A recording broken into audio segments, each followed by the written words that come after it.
Hey there, guys. How's it going? Welcome to Breakfast All Day. I am Christy Lemire. That is Alonso Duralde. For first, blah, for our first, I can't talk. I'm so excited to talk about Spider-Man. I can't even get the words out. And I'm also flummoxed because I don't know how much we can say. Yes, Right? we're doing our best not to spoil. We're not going to talk about anything past what's already in the trailer. But beyond that, no promises. So if Spider-Man No Way Home is what Yes. this movie is called. If you're super uptight about spoilers, maybe don't listen to this review until after you see the movie. We're going to do our best, but it's going to be tricky. And then next week, we're going to do a spoiler conversation. Yes, we are. Right. So we're going to be really careful today, be really considerate. We're going to tread carefully. We want you to have the best possible experience of discovery. We really, really do. It's so much fun. Yes. And we'll talk about spoilers next week. But Alonso, please describe what this third Tom Holland Spider-Man movie is about. Okay, so we pick up right where Spider-Man Far From Home left off, which is with the worldwide revelation that Peter Parker is indeed Spider-Man. This is not good. And although he is eventually cleared of charges of murdering Mysterio, there's still a lot of people in the world that don't believe in him and who want to hound him wherever he goes, including in the hallway of his high school where everybody has a phone trained on him constantly. Bad enough that it's causing problems for Peter, but worse that it's causing problems for MJ and Ned, because they all get turned down from MIT because of their association with Spider-Man and all of the havoc that happened in London, which wasn't his fault, but nobody knows that. So Peter's idea in all this is, well, I'm going to go to Doctor Strange and have him cast a spell and make everybody in the world forget that Peter Parker is Spider-Man, which is a not bad idea, except that while Doctor Strange is making the spell, Peter keeps trying to make amendments. And before you know it, everything has gone kerflooey. And suddenly, people who know that Peter Parker is Spider-Man start showing up from elsewhere, including, as we see in the trailer, Electro and Dr. Octavius from the Andrew Garfield movies and the Tobey Maguire movies, respectively. Complications ensue. Well done. Thank you. So this is a ton of fun. I had a really good time at this. It is light and buoyant and zippy in the way that the first two Tom Hollands were, but then increasingly there is an emotional underpinning in a way that really surprised me, and I will admit that I cried. Yeah, I still did not see the new Ghostbusters this year, but what I heard from very many people was that it was look at that, Mm-hmm. and it kind of didn't have much beyond that, although other people did love it. This movie, I feel like, yes, if you are steeped in all the Spider-Man movies of the 21st century, there will be a lot for you to like revel in and be like, oh, detail and that thing, and who knows who expected that was going to happen. Yeah. But this is very much also, I think, a really emotionally crafted story. If you're one of those people who hasn't liked the Tom Holland Spider-Man because the Spider-Man that you want from the comics and from other versions is the angsty weight of the world. There was a great joke on Twitter. The best thing about Spider-Man in the comics is that his main adversary is the rent.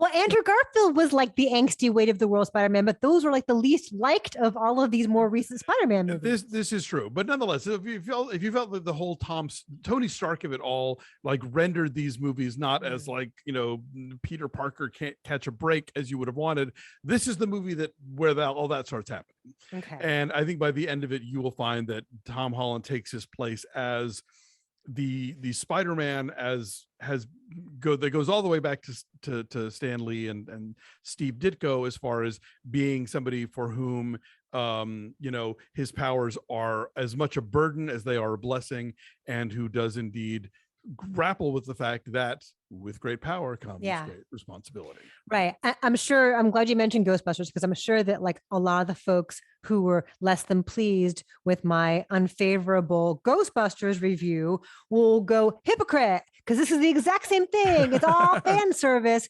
but this is substantial fan service, and this is fan service that goes somewhere. Yeah, that goes somewhere, and there is such fantastic interplay between all these characters from all these various places, both in a playful way and in a more dramatic way that is legitimately moving. That it's not just like, here's a thing and here's a thing and here's a thing. They're interconnected and they're all serving toward a greater purpose. So yes, I recognize what a lot of folks are going to say, but I can defend my stance here. I had a really good time. Jon Watts directed this again. He did the two previous Tom Holland ones, and there's a lot to juggle in terms of characters and storylines, and it still has to be a part of the larger MCU. Tom Holland and Zendaya are terrific together here. They always had a really nice chemistry, but they are both called upon to do a whole lot more here, and it really works, and it's quite it's hefty, it's formidable, and I enjoyed it. Yeah. And then I'm trying to think what else I can say without making fun. There are a lot of little tiny Easter eggs on the background. I saw it. So I saw it on Monday night with you, my darling love, at the press screening, but they wouldn't allow us to bring guests. So I couldn't bring Nick, which he was heartbroken about. He had to go to swim practice instead. Boo-hoo. But then I took him with me last night. There was like a 4 o'clock showing. Good mom. You know what? I'm happy to do it. And I love bringing him. We have so much fun together, and he knows things that I don't know and sees things that perhaps I don't see. And so that was the case last night. There was like little Easter eggs in the background of the first big opening action sequence. He noticed things in the background while they're swooping around through New York that I didn't see watching it. Well, you'll have to tell me off mic. I will. I won't ruin it. But I was impressed with the juggling of everything. Having said that, okay, so first of all, in the middle, there's a lot of kind of thoughtful conversations between characters that I really enjoyed in terms of what they talk about and sort of the playfulness with which they regard each other. But there's also the giant cacophonous climactic showdown between everyone, where I kind of found it hard to follow who was doing what to whom. See, I disagree. I think that was I was one of the things I liked about this movie was the fact that you have a finale that has so many disparate people, and you know they're in various places within a conscribed locale, let's say. And I felt like I was able to follow what was going on. I did know what that stuff. If there's a thing in this movie that doesn't work for me, there's a very big philosophical discussion about what superheroes even do and how they deal with their nemesis, which I thought was an interesting idea, but it's more than this movie knows how to deal with. So they unpack some really big concepts, and you're like, wait, and then before you can even talk about it, they're just sort of doing it and assuming that you're on board with it. And you're like, wait, I'm sorry, no, what? You know, so that to me felt like it was ambitious. I admired the fact that they were trying to do something different in terms of what good guys and what bad guys do and how they deal with each other. But I think it's a conversation that needed more depth to it, because they just jump into a whole new paradigm and expect you to follow, and you're like, wait, how does that work exactly? You know, so that's, and I didn't really get into this in my review because I had to write it really fast, and it's hard to talk about without getting into the spoiler stuff. But that was the one thing in the movie that kind of like, that didn't quite sit right with me. That, and then the rules of how this multiverse thing works and how it doesn't, you know, like who shows up and who doesn't. Exactly. Yes. Okay. To briefly touch on your first point about the philosophical quandary that it engages in, I feel like that Peter and Dr. Strange kind of have that conversation. Okay. A little bit, perhaps not thoroughly, but enough to answer the question that you're asking. Okay. In a very cursory way. I agree. It's a big thing they're taking on. Yeah. And Dr. Strange kind of tries to explain him away, and he's like, no, but this. Benedict Cumberbatch also very fun interplay with, and I always love Dr. Strange and Wong. I like how that relationship has evolved. Yes. And if you like the, you know, Manhattan bending upon itself stuff that you got in Doctor Strange, you get more of that here, which I'm always. That was the coolest action sequence of all. Yeah. That was really, really neat. There's a whole thing in the mirror dimension. Yes. That's not a spoiler. No.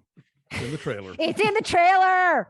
Anyway, this is really hard to talk about, but just trust me when I say you're going to have a good time. And if you really liked these first two, you're going to have a blast. You definitely need to have seen all these previous movies, though. That's the thing. You've got to have seen like all three Tobey Maguires and both Andrew Garfields and both Tom Hollands. I really think you can't go into this cold. I mean, you could and have a good time, but nothing will mean anything to you if you don't know who everybody is. It's like Avengers Endgame. There is this, there's this acceptance that like you have collected all the Pokemon, and so you are walking in knowing all of this stuff. And yeah, I would definitely recommend to like at least reread the wiki pages and remind yourself of all the stuff that happened, because it all does kind of matter here. Yeah.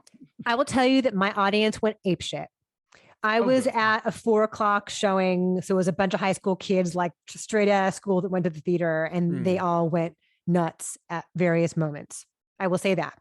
It is a movie designed to make that happen. But again, I think it's got more on its plate, and it doesn't do that stuff while sacrificing character things. I think in a lot of ways, the Spider-Man movies are the most human of the MCU movies because they're high school movies. You know, they're not about billionaire industrialists or demigods or, you know, super soldiers. They're about like these kids who find themselves caught up in earth-shaking circumstances.